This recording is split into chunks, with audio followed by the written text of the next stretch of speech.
আসসালামু আলাইকুম। একটু আগে একটা খবর শুনলাম যে বাংলাদেশের প্রধানমন্ত্রী নাকি পদত্যাগ করে ইন্ডিয়া চলে গেছেন। জানি না ইন্ডিয়া চলে গেছে না কোথায় গেছে, বিভিন্ন সূত্র থেকে খবর আসতেছে যে ইন্ডিয়া চলে যাওয়ার সম্ভাবনা আছে। তো যেখানে যাক, এটা কোনো বিষয় না। বিষয়টা হচ্ছে যে সরকার পরিবর্তন হয়েছে, এটা আসলে জানি না কতখানি বিজয়।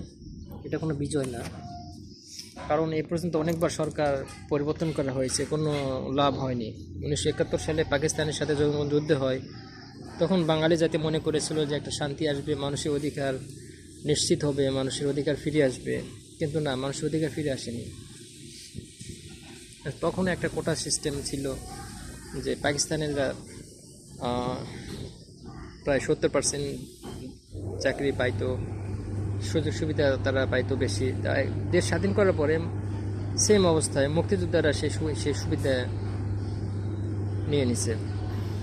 এভাবে একের পর এক দেশে নতুন নতুন প্রধানমন্ত্রী এসেছে, কোনো মানুষের ভাগ্য খুলে যায়নি, মানুষ অশান্তির মধ্যেই ছিল, মানুষের অধিকার নিশ্চিত হয়নি। মানুষের অধিকার নিশ্চিত হচ্ছে সবচাইতে বড় অধিকার, খাদ্য, বস্ত্র, বাসস্থান, তারপর হচ্ছে শিক্ষা, তারপর হচ্ছে মানুষের ন্যায় বিচার।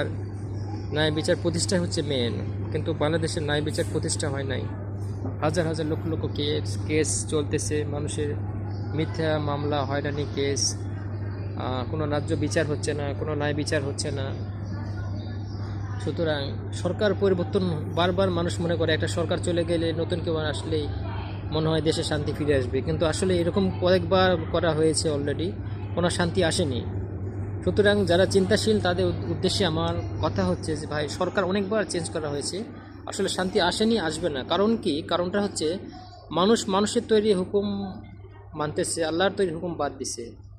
মানুষের ব্যক্তিগত জীবন এবং রাষ্ট্রীয় জীবন যখন কোরআন দিয়ে পরিচালিত করবে, আল্লাহর দিয়ে বিধান দিয়ে পরিচালিত করবে, তখনই শান্তি ফিরে আসবে। এবং মানুষজন সত্য ন্যায় শান্তির প্রতি ঐক্যবদ্ধ হবে, এক আল্লাহর হুকুম মানবে, যেখানে আল্লাহর হুকুম আছে ওইখানে অন্য কার হুকুম মানবে না, এই কথার উপর ঐক্যবদ্ধ হবে এবং কোরআন দিয়ে রাষ্ট্র এবং ব্যক্তি জীবন পরিচালিত করবে, তখনই দেশে শান্তি নিরাপত্তা প্রতিষ্ঠিত হবে, মানুষের অধিকার নিশ্চিত হবে। কারণ এটাই আল্লাহ বলছে, আল্লাহ রাসূল এটাই করে গেছে।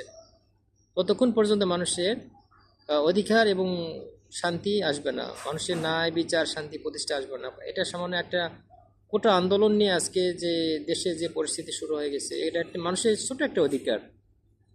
বলতে গেলে একটা গরু, আপনার একটা গরু অধিকার, আপনার আপনার অংশ একটা গরু গরু ছিল, কিন্তু আপনি লেজ নিয়ে মারামারি, গরুর লেজ নিয়ে আপনি মারামারিতে আছে, কিন্তু আপনার ভাগ্যে ছিল, আপনার জন্য বরাদ্দ ছিল একটা গরু।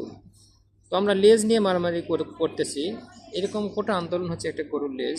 মানুষের অধিকার আছে অনেক, মানুষের শিক্ষার অধিকার, ন্যায় বিচারের অধিকার, মানুষের খাদ্য, বস্ত্র, বাসস্থান সব কিছু অধিকার আছে, সেগুলো থেকে মানুষ বঞ্চিত, অসহায় মানুষ বঞ্চিত, বিভিন্ন ধরনের মানুষ সমস্যার মধ্যে আছে। সেই অধিকারগুলো নিশ্চিত হবে যখন মানুষ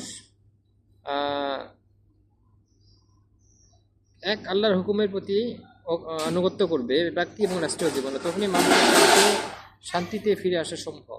তাছাড়া সরকার বিভিন্নভাবে কতবার আমরা চেঞ্জ করে দেখলাম, কোনো শান্তি আসেনি। জানি না ভবিষ্যতে আবার কি হবে, কে সরকার হাতে নেবে। হয়তো সেনাবাহিনী হয়তো এখন কয়েকদিন তাদের আন্ডারে রাখতে পারে, তারপর ইলেকশন দিবে কি দিবে না, বা কীভাবে কী করবে কে জানে।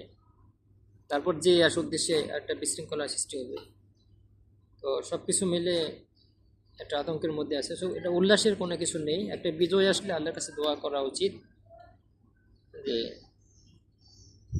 যখন বিজয় আসবে তখন আল্লাহর কাছে 2 রাকাত নামাজ পড়ে দোয়া করা উচিত, যে আমরা যেন কোনো ভুল পথে, যে ভুল হয়েছে বা ভুল পথে যেন না এগোয়, মানুষ যেন ভালো পথে এগোতে পারে।